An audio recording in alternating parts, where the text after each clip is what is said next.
प्यारे बच्चों, good morning. आज के वीडियो में हम लोग पढ़ने वाले हैं वज्र गुणनखंड विधि। इसके लिए आसान ट्रिक देने के लिए हमने कहा था, आइए तो आप लोग तैयार हो जाइए आज ट्रिक से वज्र गुणनखंड विधि पढ़ने के लिए। वज्र गुणनखंड विधि,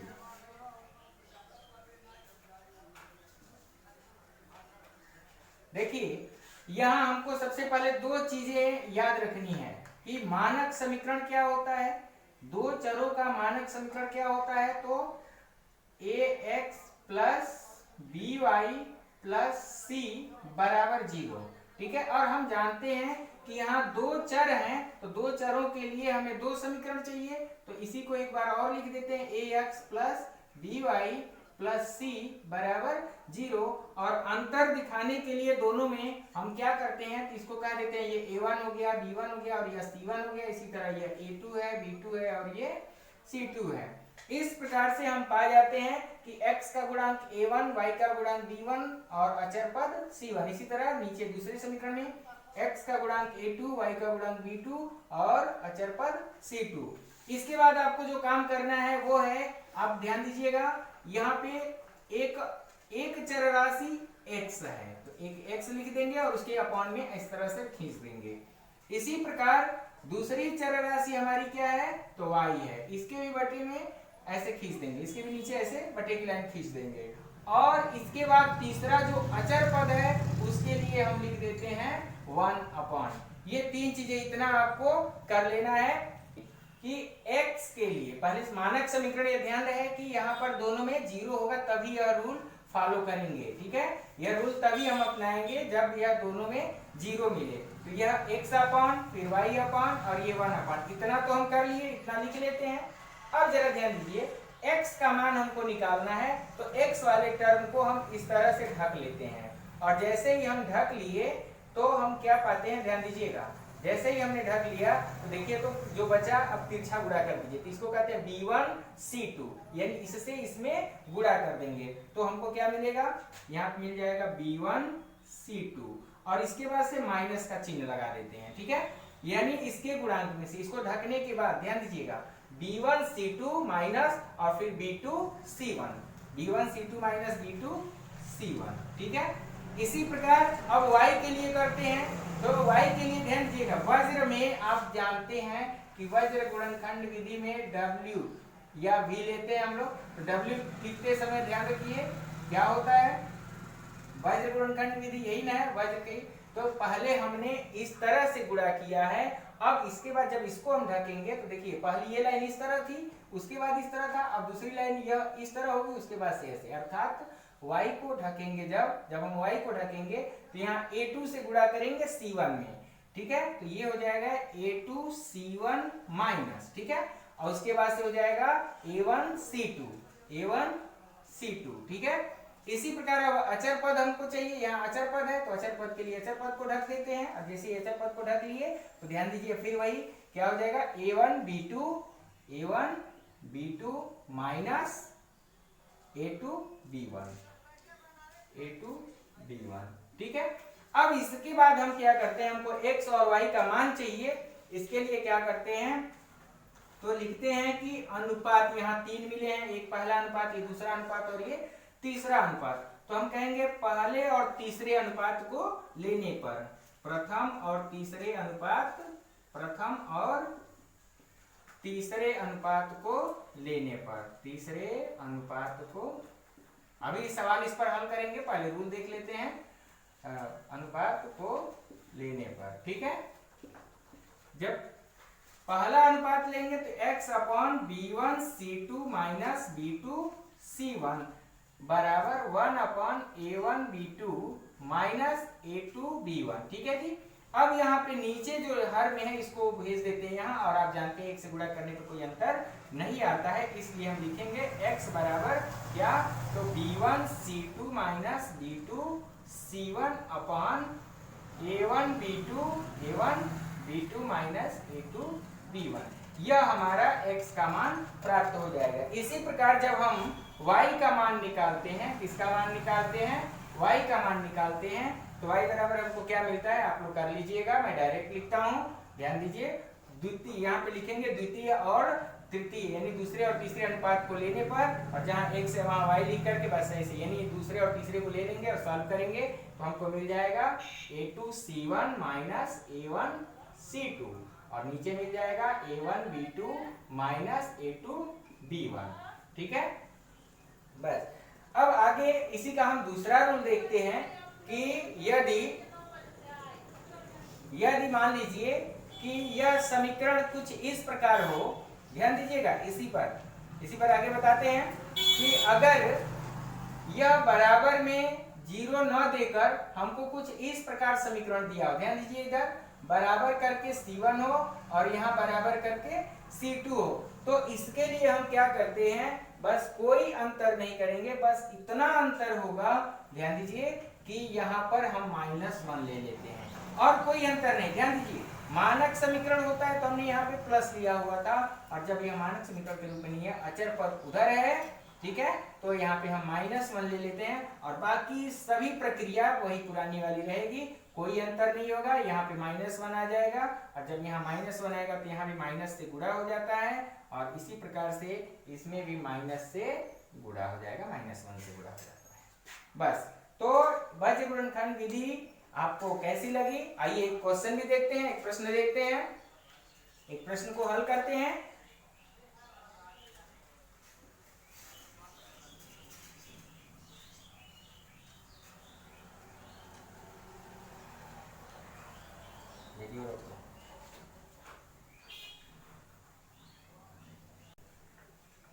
आइए इसी पर एक दोनों विधियों का हम प्रयोग करके देखते हैं। ठीक है, एक बार हल करते हैं। मान लीजिए हमको दिया है, एक प्रश्न है कि 5x प्लस 3y बराबर कितना है, बराबर 35। ठीक है, ये समीकरण 1 हो गया। और दूसरा समीकरण है x प्लस 2y बराबर 14। तो ध्यान दीजिए, यह दूसरा जो नियम हम बताएं उस रूप का है, तो पहले लाइए उसी पर हल कर देते हैं, उसके बाद से हम लोग पहले नियम पर भी हल कर देंगे। ठीक है, तो पहले क्या काम करते हैं, तो पहले x बटे की लाइन खींच लेते हैं, फिर y और इसके भी बटे की लाइन खींच लेंगे, और फिर चूंकि ध्यान दीजिए मानक रूप में नहीं है तो यहाँ पे हो जाएगा -1 और एक बटे की लाइन खींच देते हैं। आइए ध्यान दीजिए क्या करते हैं, x का मान निकालना है तो x वाले टर्म को हम ढक लेंगे, और जैसे ही ढक लिए तो कितना हो जाएगा, 14 से 3 में गुणा करेंगे, 14 तियां बताएंगे 42, 14 तियां 42 और माइनस, उसके बाद से क्या करते हैं, तो हमने इससे इसमें गुणा कर लिया था, इसको ढकने के बाद जरा ध्यान दीजिएगा कि इसको ढकने के बाद जब हमने गुणा कर दिया, 14 तियां 42 माइनस और 35 दूनी 70। ठीक है, अब इसके बाद हमको y का मान निकालना है, तो y को ढक लीजिए, और जैसे ही हमने y को ढक लिया, यहाँ ध्यान दीजिए, यहाँ कुछ नहीं लिखा है तो 1 लिखा है, तो 1 से 35 में गुणा करेंगे तो 35 से कम 35 माइनस और 14 पंजे 70। ठीक है, इसी तरह अब अचर पद को ढक लेते हैं, तो फिर 5 दूनी 10 माइनस 3 एकम 3। ठीक है, अब आइए अब हम क्या करते हैं कि लिखते हैं x अपान 42 में से 70 घटाएंगे, घटा लीजिए कितना आएगा, मेरे ख्याल से 28 आएगा क्या, बराबर। इसी तरह y अपान 35 में से 70 घटाएंगे, ध्यान दीजिएगा 42 में से 70 घटाएंगे, माइनस मैंने छोड़ दिया है, 35 में से 70 घटाएंगे तो -35 हो जाएगा, और बराबर -1/10 में से 3 गया 7। अब हम लिखेंगे यहाँ पर कि अनुपात प्रथम और तृतीय लेने पर, द्वितीय नहीं, प्रथम और तृतीय अनुपात लेने पर क्या लिखेंगे, प्रथम और तृतीय अनुपात लेने पर। ठीक है, तो प्रथम और तृतीय अनुपात लीजिए, तो x बटे में -28 बराबर -1/7, यहाँ से इंप्लाइज करता है क्या हो जाएगा, x बराबर -1 पहले से और -28 यहाँ चला गया, नीचे 7 माइनस माइनस क्या हो जाएगा प्लस, और ये 7 चौके 28, 4 एकम 4। तो इस प्रकार से हमको x बराबर कितना मिल गया, 4। ये हमारा उत्तर हो गया। इसी प्रकार हम क्या करेंगे, तो लिखेंगे द्वितीय और तृतीय अनुपात लेने पर, द्वितीय और तृतीय अनुपात लेने पर, द्वितीय और तृतीय अनुपात जब लेंगे तो क्या होगा, ध्यान दीजिए, तो y अपान माइनस का 35 बराबर -1/7, y बराबर -1 इंटू -35 और नीचे हो जाएगा 7, माइनस माइनस प्लस हो जाएगा और 7 पंजे 35, माइनस माइनस प्लस हो गया और 7 पंजे 35, तो y बराबर हमको कितना मिल गया 5। इस प्रकार से हमको x का मान 4 और y का मान 5 प्राप्त हो गया। आइए जरा अब इसको हम मानक रूप में हल करके एक बार देखते हैं कि वाकई हमको इतना प्राप्त होता है कि नहीं। इसी प्रकार अब हम दूसरे प्रोसेस भी इसका यूज कर लेते हैं, देखते हैं दोनों का उत्तर समान आता है कि नहीं। ठीक है, आइए देखते हैं। जब हम इसको किस फॉर्म में लिखते हैं, मानक रूप में लिखते हैं। तो मानक रूप में लिखेंगे तो क्या होगा, जरा ध्यान दीजिएगा, यहां से मानक रूप इसका बनाए तो हो जाएगा 5x + 3y - 35 बराबर 0, और इसका जब बनाएंगे तो क्या होगा, x + 2y - 14 बराबर 0। इस प्रकार से अब हम इसके नीचे क्या करते हैं, तो यहाँ x बटे और फिर यहाँ पे y में बटे और यहाँ पे 1 बटे, ठीक है, 1 बटे, इतना काम कर लिए। अब क्या करते हैं, ध्यान दीजिएगा, ये पुराना पहला प्रोसेस है, ये अलग है थोड़ा सा। कितना अंतर है, बस यहाँ माइनस हट गया और कोई अंतर नहीं रहेगा। देखिएगा x का मान निकालना है, x को ढकेंगे, ध्यान से देखेंगे, जैसे x को ढक लिए माइनस का 14 में 3 से गुणा करेंगे, माइनस का 42 हो जाएगा, माइनस का 42 फिर माइनस, ठीक है, और माइनस करने के बाद फिर माइनस माइनस प्लस माइनस और 35 दूनी 70, तो माइनस का 70, ठीक है। फिर आगे क्या है, तो आगे है y के लिए हम y को ढकेंगे तो अब कितना हो जाएगा, फिर से यहाँ पे y के लिए ढक लिए जब तो कितना हो जाएगा, माइनस का 35 से कम -35 फिर माइनस और 14 पंजे 70, तो माइनस का 70 ये भी होगा। और फिर ध्यान दीजिए, अब अचर पद के लिए हम हल करेंगे, तो जब अचर पद को हल करते हैं तो कितना आएगा, 5 दूनी 10 -3, 10 -3, ठीक है। अब इसके बाद से इसको सॉल्व कीजिए तो x बटे में -42 + 70 बराबर y बटे में -35 + 70 बराबर 1 बटे में 7। अब x बटे में 70 में से 42 घटाएंगे कितना आएगा, 28 बराबर y बटे में 70 में से 35 घटाएंगे कितना आएगा, 35, और यहाँ हो जाएगा 1 बटे 7। फिर वही काम करेंगे, क्या लिखेंगे, प्रथम तथा तृतीय अनुपात लेने पर, प्रथम तथा तृतीय अनुपात लेने पर, ठीक है। प्रथम तथा तृतीय अनुपात लेने पर क्या होगा, तो लिखेंगे x/28 = 1 बटे में 7, 1 बटे 28।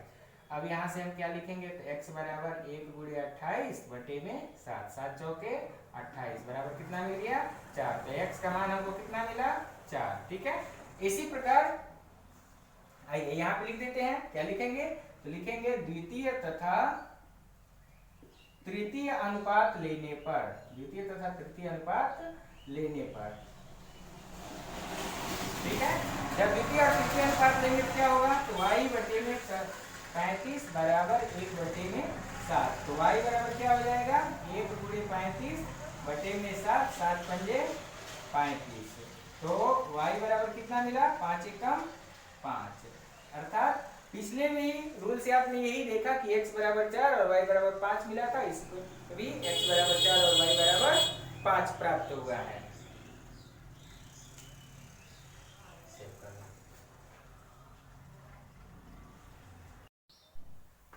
अब आइए इनके हल के अस्तित्व की हम लोग चर्चा करते हैं। पिछले वीडियो में हम लोग इसको अभी पढ़े थे, बस उसको यहाँ पे हम नोट कर दे रहे हैं ताकि हमको समझाने में, समझने में, जानकारी करने में आसानी रहे, ठीक है। पहला जो हमें जानना है क्या है, तो a1/a2 ≠ b1/b2, तो इसके लिए कहा गया है अद्वितीय हल होता है या एक हल होता है, ठीक है। अगर कहीं मिलता है, ये पहली कंडीशन थी, ठीक है। दूसरी कंडीशन क्या है कि a1/a2 = b1/b2 but not equal to c1/c2, तो इस कंडीशन में इसका कोई हल नहीं होगा, कोई हल नहीं होता है, ठीक है। और तीसरी कंडीशन होती है a1 upon a2 equal to b1 upon b2 equal to c1 upon c2। तो इसके अनेक हल होते हैं और इसमें एक शब्द जोड़ दिया है, अनेक हल, एक शब्द जोड़ा गया है अपरिमित रूप से। अपरिमित मतलब बहुत ज्यादा, तो ऐसे ही कहा दिया गया है जब इसको अनेक हल है तो अपरिमित रूप से अनेक हल है। आइए अब हम लोग पहले प्रश्न को देखते हैं। पहले प्रश्न में क्या है, निम्न रैखिक समीकरणों के युग्मों में से किसका एक अद्वितीय हल है, किसका कोई हल नहीं है, और या किसके अपरिमित रूप से अनेक हल है। तो सबसे पहले हम इसको चेक करेंगे, उसके बाद से क्या कर रहे हैं कि अद्वितीय हल की स्थिति में उसे वज्र गुणनखंड विधि से ज्ञात कीजिए। तो आइए पहला प्रश्न इसका हम देखते हैं। x माइनस 3y, पहला है x minus 3y minus 3 equal to 0, और फिर दूसरा क्या है, तो इसी का इक्वेशन, तो 3x माइनस 9y माइनस 2 बराबर 0। यहाँ हमको दो समीकरण मिला है, तो यहाँ से हम क्या करेंगे, तो लिखेंगे a1 upon a2, a1 upon a2। तो a1 a2 क्या होता है, अभी अपने समीकरण को याद कीजिए क्या होता है, तो a1x plus b1y plus c1 equal to 0। x का गुणांक a होता है, तो यहाँ हो जाएगा 1/3। इसी प्रकार से b1 b2 निकाल लीजिए, तो b1 b2 कितना मिलेगा, minus 3 upon minus 9, minus minus cut जाएगा, 3 एकम 3, 3 3 9, ये अभी कितना मिल गया 1/3। और c1 अपॉन c2 निकालते हैं, तो माइनस 3y माइनस 2, माइनस से माइनस कट जाएगा, अब ये हो जाएगा 3/2। आप क्या देखते हैं, तो लिखेंगे उपरोक्त से स्पष्ट है, उपरोक्त से स्पष्ट है, उपरोक्त से स्पष्ट है, क्या स्पष्ट है, तो लिखेंगे a1 upon a2, a1 upon a2 equal to b1 upon b2, b1 upon b2, but not equal to c1 upon c2। यहाँ से आपने यह देख लिया है कि a1 अपॉन a2 बराबर b1 upon b2, not equal to c1 upon c2, क्योंकि यहाँ 3/2 है। ठीक है, अब यह देखिए किसको फॉलो करता है, तो दूसरे को, अर्थात समीकरण का कोई हल नहीं है, अर्थात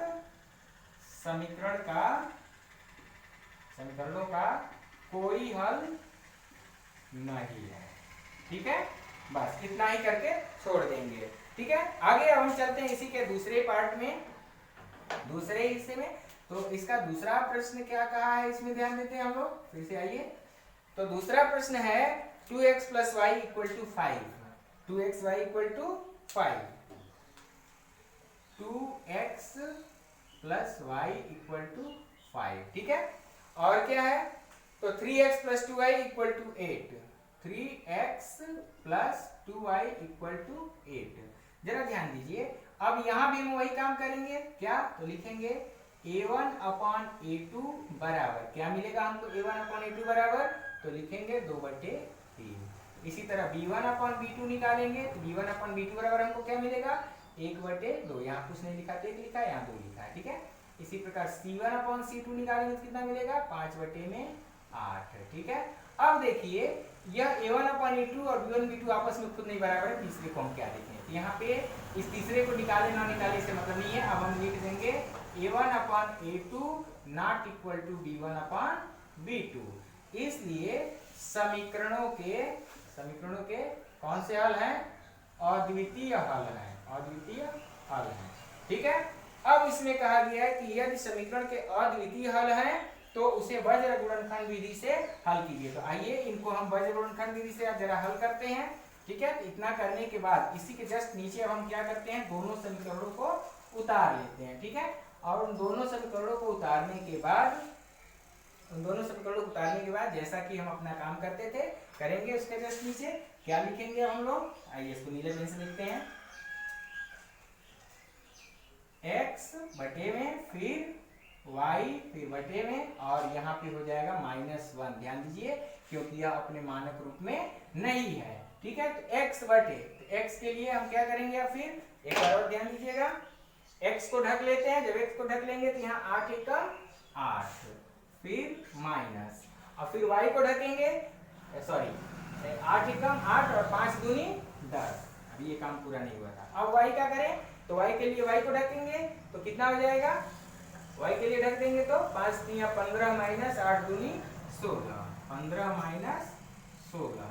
और इसी तरह अचर पद के लिए इसको ढक लेंगे तो कितना हो जाएगा, तो 2 दूनी 4 माइनस 3 का 3, 4 माइनस 3। ठीक है, अब इसको सॉल्व कर लीजिए तो x अपान 8 में से 10 गया माइनस 2, y अपान 15 में से 16 गया माइनस 1 और यहाँ हो जाएगा माइनस 1 अपान 4 में से 3 गया 1। अब लिखेंगे प्रथम तथा तृतीय अनुपात लेने पर, प्रथम और तृतीय अनुपात लेंगे। जब प्रथम और तृतीय अनुपात लेंगे तो क्या हो जाएगा, x बटे में माइनस 2 बराबर माइनस 1 बटे में 1, क्या हो जाएगा, इंप्लाइज करता है x बराबर माइनस 1 गुणे माइनस 2 को भेज दीजिए, नीचे हो जाएगा 1, माइनस माइनस प्लस नीचे 2 1, यानी x बराबर हमको कितना मिल गया 2।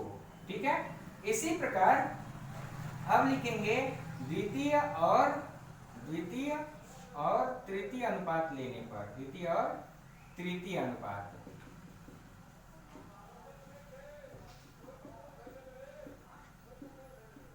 द्वितीय और तृतीय अनुपात लेंगे तो क्या होगा, ध्यान दीजिए, तो यहाँ पे है y बटे में माइनस 1 बराबर माइनस 1 बटे में 1। अब ये माइनस 1 इधर जाएगा तो क्या हो जाएगा, तो y बराबर हो जाएगा माइनस 1 गुणे माइनस 1 बटे में 1 यानी 1 बटे 1। तो y का मान हमको कितना प्राप्त हुआ, y बराबर 1। अब क्या लिखेंगे, यहाँ पे लिखेंगे अतः अभिष्ट हल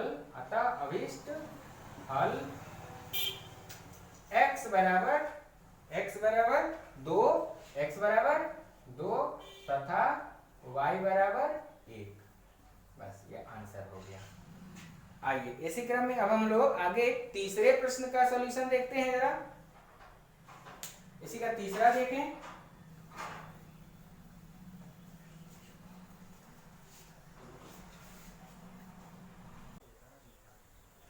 आइए अब हम इसी के तीसरे खंड को हल करेंगे। उससे पहले देखते हैं तीसरे में क्या है।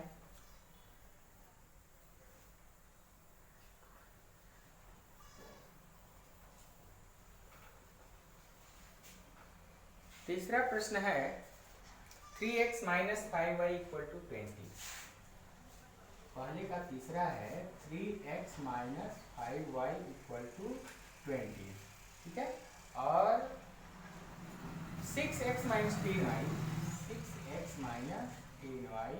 Equal to 40।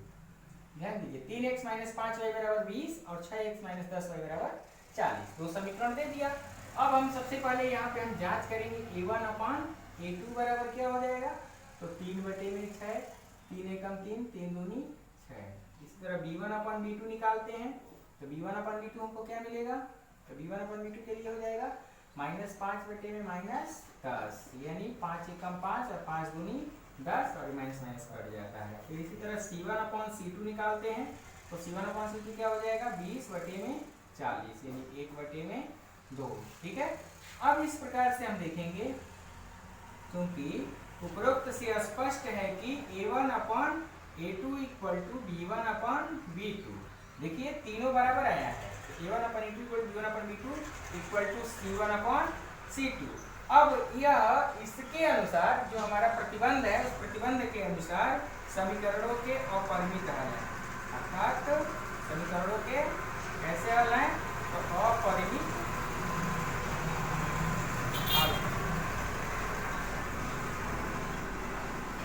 आइए आगे अब हम लोग देखते हैं इसी का चौथा पार्ट। इसी का चौथा पार्ट क्या है, तो इसके चौथे पार्ट में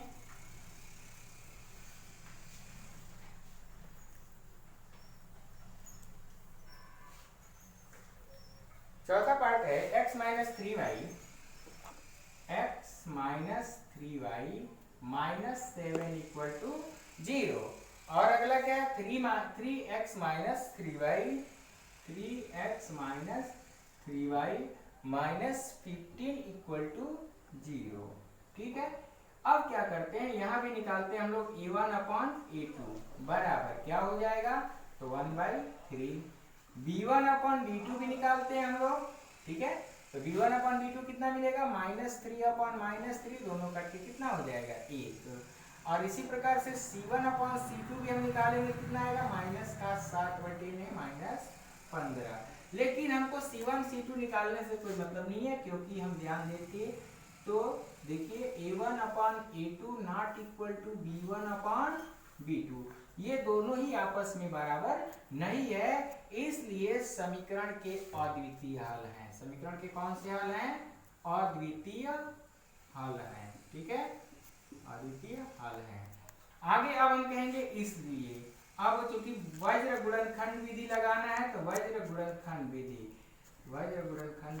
से वज्र गुणनखंड विधि क्या होती है तो आपको बताया गया है। सबसे पहले चर राशियों को लिख लेते हैं, x बटे में, फिर y बटे में, और यहाँ पर ध्यान दीजिए मानक रूप में है तो 1 बटे में, ठीक है।